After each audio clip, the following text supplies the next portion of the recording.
Bonjour Michael. Bonjour Axel. Cordel Talk épisode 3, sans perdre de temps. On va directement partir sur les chapeaux de roue. Par rapport à ce qu'on avait dit la semaine dernière, ou plutôt il y a 2 semaines pour vous, la Commission européenne du Cordel n'a pas mis son veto sur la plupart des langues européennes, mais elle n'a pas l'air d'être intéressée par les langues mortes à ajouter au Cordel. Donc à voir ce qu'il en advient. Et on part du coup sur notre premier sujet, un sujet que m'a proposé encore une fois Michael. C'est moi. Faut-il bannir le X? Alors, avant de te laisser introduire le sujet, Michael, je me pose la question de si tu n'as pas un petit souci avec les lettres un peu plus rares, un peu moins fréquentes dans l'alphabet. Mais bon, on va traiter le sujet comme il se doit. Tu sous-entends que je suis xophobe? C'est un sous-entendu que j'aurais pu faire en effet, mais je pense pas que c'est exactement ce à quoi je pensais. Je n'ai absolument rien contre le X et j'ai d'ailleurs des amis hibou, caillou et chou. Ah, mais oui, d'accord. Tu parles du X au pluriel pour le coup. Effectivement, En je effet. les aime vraiment nombreux. D'accord, d'accord. Et après, pour ce qui est des mots acceptés au Cordel, sachant qu'il y a peu de pluriels, y a-t-il des mots en X assez présents? Euh, alors oui, effectivement, je comptais en parler dans mon, dans mon argumentaire que je vais déployer au fur et à mesure du chronomètre, que le temps passe, les secondes s'envolent, et finalement, mes arguments vont être déposés doucement, soyeusement. Un par un. Je peux commencer? Allez-y, je vous en prie. J'y vais alors. Oui, tout d'abord, alors voilà, tu sous-entendais que j'aimais pas du tout les X. Il faut aussi quand même dire que le mot X est quand même très particulier dans le sens où déjà en anglais, par exemple, il veut dire très extrême. Exemple, qu'on achète des t-shirts XXL, c'est souvent des t-shirts très très larges. Bah, du coup, voilà, donc des mots je dirais extrêmes, donc voilà. Oui, bah, les X Games sont les jeux des sports extrêmes, en effet. Intéressant, je connaissais pas ce fait. Donc voilà, bon déjà on prend avec des pincettes le X finalement, on est loin des autres lettres habituelles. Je sais que vous avez peut-être pas forcément une grande sympathie pour les Anglais. Mhm. Et un des mots qui revient souvent avec un X au Cordel, en tout cas, c'est saxon. Oui, effectivement. Saxon, oui, tout à C'est fait. peut-être lié à votre... Et bah écoutez, bah, vous n'avez pas tort, c'est vrai que j'ai beaucoup de mal avec les saxons, puisque je rappelle que l'application Cordel a été développée par des anglo-saxons, enfin américains. Pas loin. Et pas très loin, oui, parce qu'effectivement, oui, bon, je reviens un peu tard, mais et donc voilà, donc anglo-saxon. Et récemment, il y a eu beaucoup de changements dans le. Je sais pas si vous avez entendu parler de cette controverse, mais beaucoup de changements dans l'entreprise Cordel, avec beaucoup de licenciements de développeurs Cordel, globalement qui a changé l'image de Cordel et qui a, comment dire, les revenus par publicité ont été amoindris, et donc certains mots en X sont devenus payants. Ah, Voilà, c'est un fait qui ne plaît pas à tout le monde, évidemment, surtout quand on est habitué à utiliser des mots gratuits dans Cordel. Voilà, des mots en X payants, toujours un peu compliqué. c'est vrai que si ça devient un pay to win, on va peut-être rester sur une version un peu plus libre. Exactement. Deuxième chose que je voulais dire, Ouais.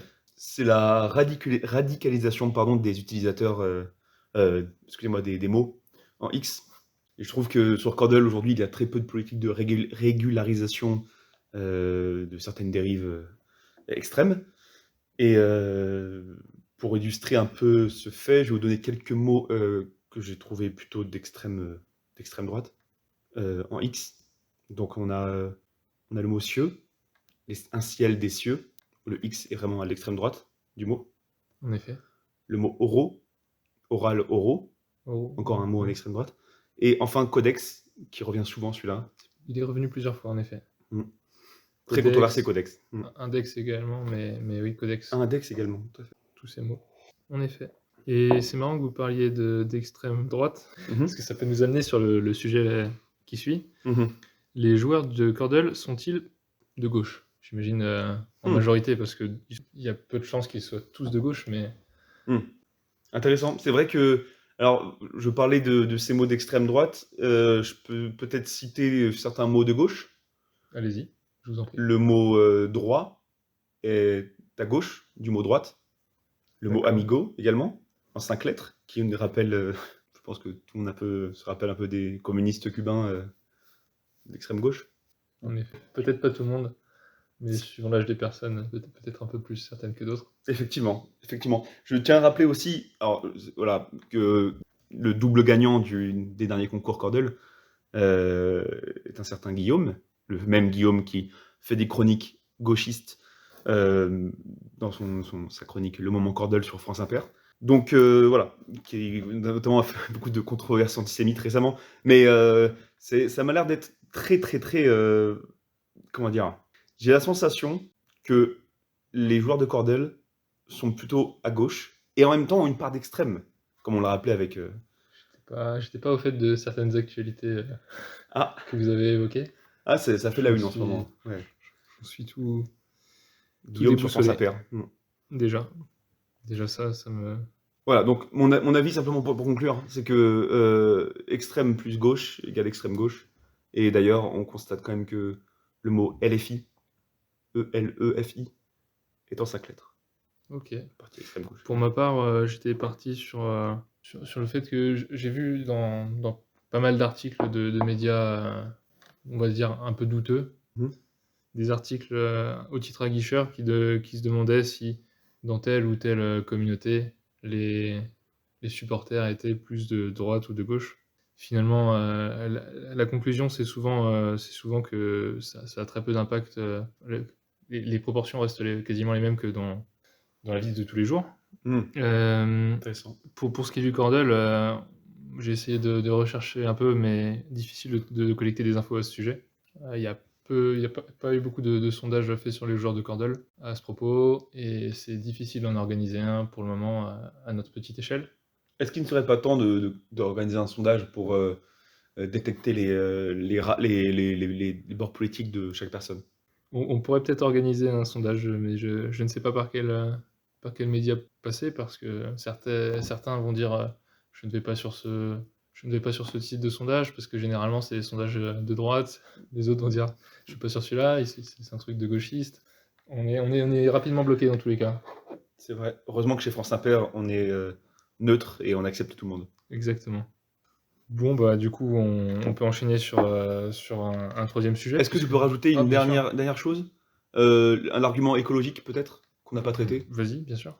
Puisque, oui, l'argument écologique est plutôt tendance gauche dans la culture populaire.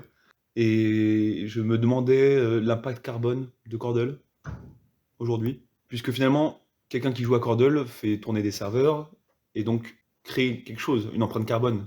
Voilà, je sais pas à quel point. Ce que t'en penses, toi, Axel? Alors d'une part, en effet, forcément, chaque action qu'on fait sur internet a un impact carbone non négligeable. Mm. Toutefois, si je parle des gens qui jouent au Cordel de manière générale, nous, pour notre cas, c'est souvent en pause.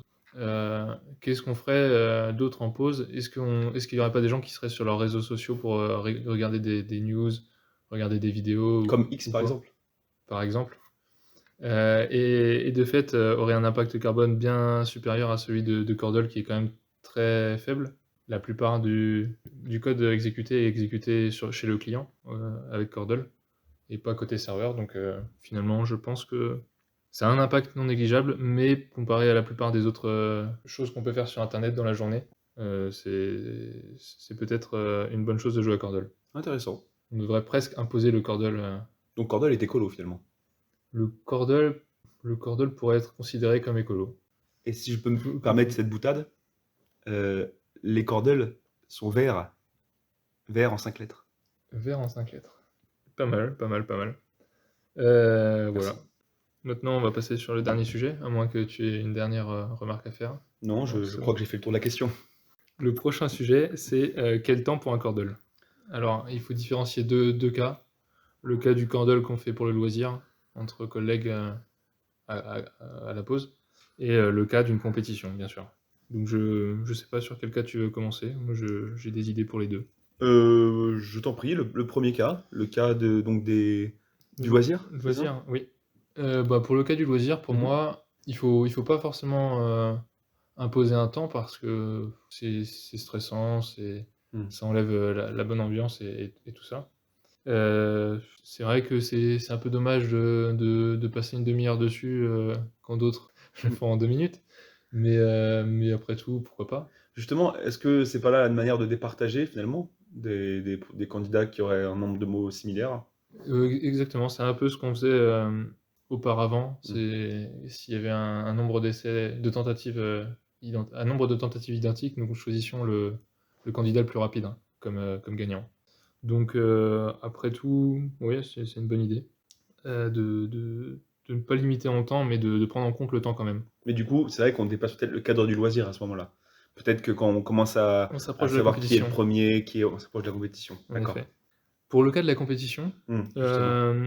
moi j'ai l'exemple d'un certain Clément, Mmh. qui prenait des heures de réflexion. Hugo Clément? Comment? Hugo Clément?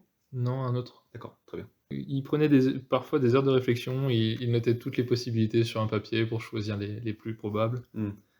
Il y a eu des feuilles et des feuilles qui ont tourné, comme ça, de tentatives, faites, à l'écrit.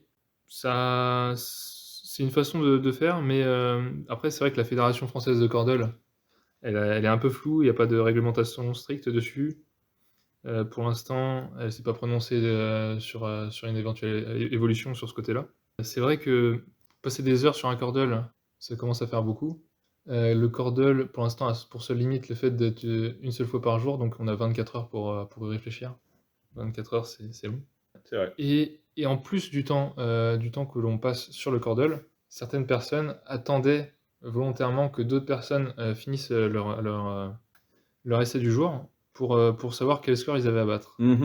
Et Mmh. du coup, plus ou moins tryhard, si je puis me permettre, l'anglicisme, Vous pouvez. plus ou moins tryhard leur performance, sur le cordel du jour. Ouais, mais peut-être que là, il faut réfléchir à une solution de De donner sa réponse sans qu'elle soit visible? voilà, exactement. Oui, une solution de rendre invisible effectivement Oui, oui, les nombres de coups. de permettre de le voir que le lendemain ou une fois qu'on a validé soi-même, son nombre de coups. Mmh. Bon, pour l'instant, nous utilisions Excel pour noter les scores, c'est peut-être mieux, en effet. Mmh. Bon, bah, du coup, on va écourter un peu la séance d'aujourd'hui, mais petite question, qu'on a retrouvée dans un commentaire, d'une certaine Noémie, sous notre premier épisode. Nos auditrices? Auditrice, en effet, Mmh. et non Télécoûteuses? téléécouteuse. Donc la question, si je vous la pose telle qu'elle a été mise, c'est-à-dire, juste la phrase, contenant la question: «Doit-on prendre le risque ou pas?» C'est une question très, très ouverte, si je peux me permettre.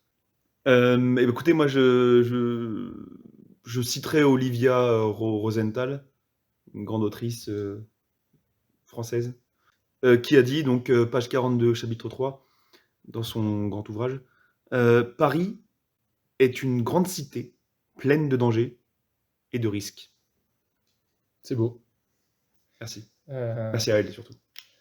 j'espère qu'elle a fait de sacrées bonnes études pour écrire une phrase, une phrase aussi impactante. On Donc, la salue d'ailleurs. je sais pas, moi je n'ai pas grand-chose à rajouter de plus que ça. De toute façon, elle a tout dit. C'est vrai. Je sais qu'il y avait d'autres questions peut-être un peu plus poussées dans ce commentaire. On y répondra, autour Peut-être. d'autres sujets. Mmh. Pour moi, c'est bon pour aujourd'hui. Pour toi aussi, j'imagine? C'est bon. Ah, je croyais que tu voulais rester pour traiter un sujet tout seul. OK.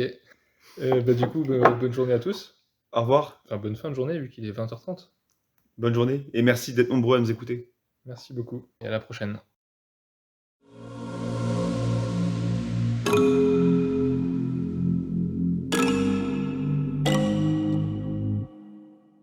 Voilà, donc voilà, de base, Donc la remarque, c'est pas une remarque. Le prochain sujet le prochain le prochain sujet, c'est d'avoir un vote caché. Ah, je crois qu'on va devoir Ouais. laisser la place à des gens ou pas. Très bien. heu, Pardon, oui, Ouais, je tout à crois fait. juste pour terminer, pardon, pour